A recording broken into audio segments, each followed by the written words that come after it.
I This never evening is expected to see magical. my Not ex-wife as magical again, as not you. like You're that, sweet. not May I standing in have the the marble steps? lobby I'd of the love most to. powerful corporation in the city, dressed like she belonged there, smiling like she'd won something she'd once thrown away. My hands froze on the stack of files I was carrying, my heartbeat instantly louder than the polished silence around me. 3 years. 3 years since she'd walked out with the words, "I need more," still echoing in my ears. And now she was here, laughing softly beside a man in an expensive suit, her fingers brushing his arm as if to say, "Look what I upgraded to." "Daniel," she said, pretending surprise. "Wow. I heard you still worked here." "I just didn't expect." Her eyes swept over my plain shirt, my employee badge. The judgment was subtle, but practiced. I forced a smile. "What are you doing here, Claire?" She tilted her head. "My fiancé is negotiating a partnership. I thought I'd come along. You know, support." Then she leaned closer, voice lowering. "I always worried you'd stay stuck." That was when a shadow fell over us. "Problem?" a calm, confident female voice asked. I didn't have to turn to know who it was. Elena Voss. My CEO. The woman whose presence alone could silence a boardroom.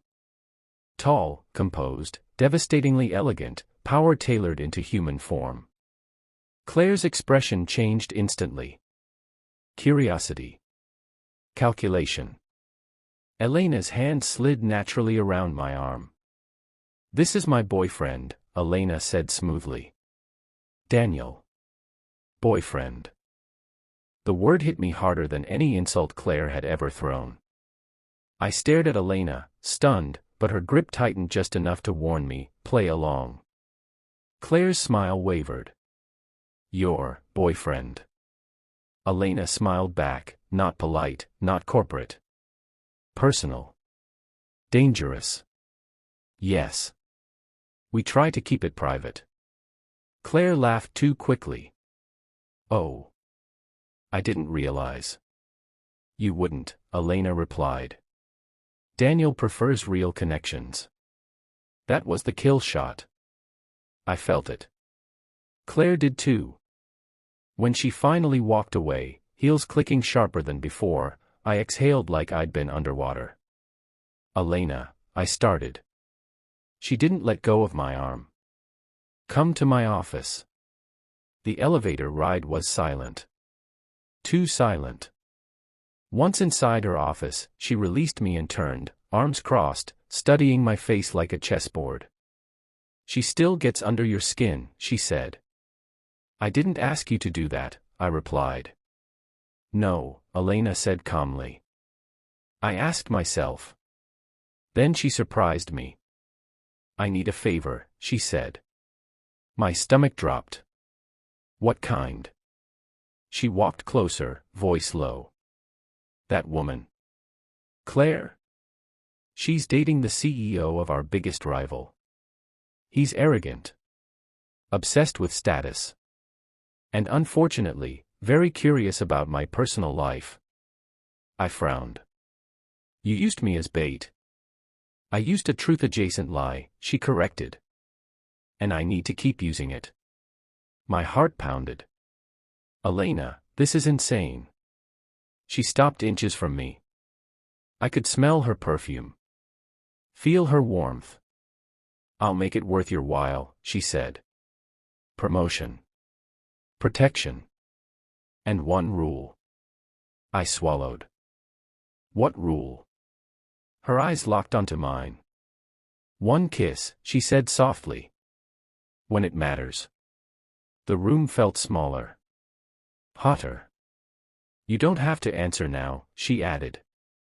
"But if you walk out that door, the lie ends. And Claire wins." I thought of Claire's smile. Her words. Her belief that I was still small. I looked back at Elena. "Tell me when," I said. Her lips curved, not triumph.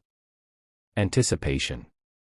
And just like that, my life stopped being simple. If you're hooked already, this is your sign. Subscribe now. Because what happens next changes everything. One kiss that was never just a kiss. The first time Elena held my hand in public, it wasn't planned. Cameras flashed. Investors watched. And her fingers laced through mine like they'd practiced for years. The message was clear: he's mine. Claire noticed. I saw it in the way her smile cracked. Weeks passed. Dinners. Events. Stolen glances. Late-night strategy meetings that lasted longer than necessary. Elena played the role perfectly, affectionate but controlled. Close, but never crossing the line. Until the gala. It was the kind of night designed to expose lies. Champagne. Music. Whispered rumors. Claire approached us again, eyes sharp. You two look serious. Elena's thumb brushed my knuckles. We are. Her fiancé scoffed. Funny. I heard Elena Voss doesn't mix business with emotions. Elena turned to me. Daniel, she said softly. May I? My pulse exploded. I knew what was coming. She leaned in. The kiss was supposed to be simple. Strategic. It wasn't. Her lips were warm. Sure. Intentional. But there was something else, hesitation, then surrender. The room disappeared. The lie collapsed. When she pulled back, her eyes searched mine. Too late. Claire stared like she'd been slapped. That night, Elena didn't leave immediately. You should go, I said quietly. I know, she replied. She didn't move. Daniel, she said after a moment. This was never just about jealousy. I laughed bitterly. Then what was it about? She looked vulnerable for the first time since I'd known her. You, she said. Silence swallowed us. I've spent my life in control, Elena continued. But somewhere between pretending and protecting you. I stopped pretending. My chest ached. I won't be second place, I said. Not to your company. Not to your fear. She stepped closer. Then don't be. The second kiss had no audience. No condition. Only truth. Outside, the city kept moving. Inside, two people who'd started with a lie chose something real. And somewhere far away, Claire finally understood what she'd lost. The morning after the gala felt heavier than any hangover, even though I hadn't touched a drop of alcohol. My phone buzzed nonstop, messages from coworkers, gossip blogs, and one very familiar name I hadn't saved anymore but still recognized instantly. Claire. I didn't open it. I already knew what it would say. Curiosity disguised as concern. Regret dressed as nostalgia. I shoved the phone into my pocket and focused on the one thing that mattered: work. Or at least, that's what I told myself. Elena arrived later than usual that day. When she walked into the office, the entire floor went quiet. She looked flawless as always, but I noticed the tiny things now, the tension in her shoulders, the way her eyes briefly searched for mine before she composed herself. She didn't say a word to me. Not in the hallway. Not in the meeting. Not even when she passed my desk close enough that her sleeve brushed my arm. That silence hurt more than any argument could have. By noon, rumors had mutated into stories. They're engaged. She's changing the company for him. He's using her. Each whisper felt like a blade aimed at my back. I'd been underestimated my whole life, but this was different. This wasn't just about pride anymore. This was about her. That evening, Elena called me into her office. Lock the door, she said. Her tone wasn't cold, it was restrained.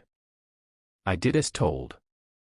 The moment the lock clicked, she exhaled, rubbing her temples. We crossed a line, she said. My chest tightened. You kissed me. I know, she replied quickly. And I shouldn't have. There it was. The thing I'd been bracing for. You said one kiss, I said. I didn't force you. She looked at me then, really looked at me. That's the problem, Daniel. You didn't have to. Silence stretched between us. The city skyline glowed behind her like a battlefield of glass and light. Claire contacted the board, Elena continued. She's suggesting a conflict of interest. If this turns into an investigation, I could lose everything. And what about me? I asked quietly. Do I just disappear when things get inconvenient? Her jaw tightened. Is that what you think this is? It's what it feels like. She stepped closer, lowering her voice. This company is my life. I built it from nothing. I don't get to make mistakes. I laughed bitterly. Funny. You already did. Her eyes flashed. You think this is easy for me? I didn't answer. I couldn't. Because if I spoke, I might say the truth, that pretending to be hers had become the most real thing in my life. Elena, I said finally, tell me what you want. She hesitated. For the first time, the powerful CEO didn't have an immediate answer. I want this mess to end, she said. And I want you safe. Then stop pretending, I said. She whispered, I don't know how. That night, I realized something terrifying. The lie wasn't breaking us apart. The truth was. The attack came from where neither of us expected it. A leaked photo. Not from the gala. Not from the kiss. From weeks earlier, Elena and I sitting too close in a private lounge, her head tilted toward me, my hand resting on the back of her chair. Innocent to anyone else. Damning in the right hands. The headline exploded overnight. CEO's secret relationship raises ethical questions. By morning, the board demanded answers. Elena stood at the head of the conference table like a queen on trial. Calm. Controlled. Untouchable. Until they asked the question that made the room hold its breath. Is the relationship real? All eyes turned to me. I knew the answer they expected. A clean denial. A professional lie. I could save her empire with one sentence. Elena didn't look at me. She was giving me an exit. I didn't take it. Yes, I said. It's real. Her head snapped toward me. Murmurs erupted. Accusations followed. But something else happened too, respect. Because I wasn't hiding. I wasn't begging. The meeting ended with a temporary suspension pending review. Not fired. Not forgiven. Outside, Elena finally confronted me. You didn't have to do that, she said sharply. You could have protected me. I did, I replied. Just not the way you wanted. She stared at me, conflicted. You risked your career. I shrugged. I've lost more for less. Her voice softened. Why? I stepped closer. Because I'm tired of being the safe choice someone regrets later. The city wind whipped around us. For once, she didn't look like the most powerful woman in the world. She looked like someone standing at the edge of everything she'd built. If I choose you, she said slowly, I might lose the company. If you don't, I replied, you'll lose yourself. Tears welled in her eyes, quickly wiped away, but I saw them. She reached for my hand. No pretending, she said. No conditions. I squeezed back. No running. Somewhere. Across the city, Claire watched the fallout unfold, finally realizing jealousy had cost her more than pride. And as Elena leaned into me, not as a CEO, not as a girlfriend for show, but as a woman choosing love, I knew the hardest part was still coming. Because love doesn't destroy empires. Fear does. The silence after the board's decision was louder than any verdict. Elena's suspension became public within hours. News outlets camped outside the building. Investors panicked. Employees whispered.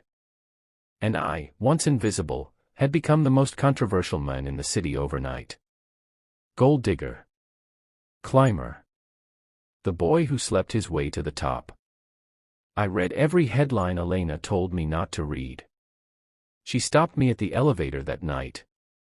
Her eyes were sharp, guarded, carrying a distance that hadn't been there before. "This has gone too far," she said. My heart dropped. "What are you saying?" "I'm saying we underestimated them," she replied. "The board. The press. Claire." Her jaw tightened at the name. "They're not done." Claire proved that the next morning. She requested a private interview with me. I almost said no. Almost.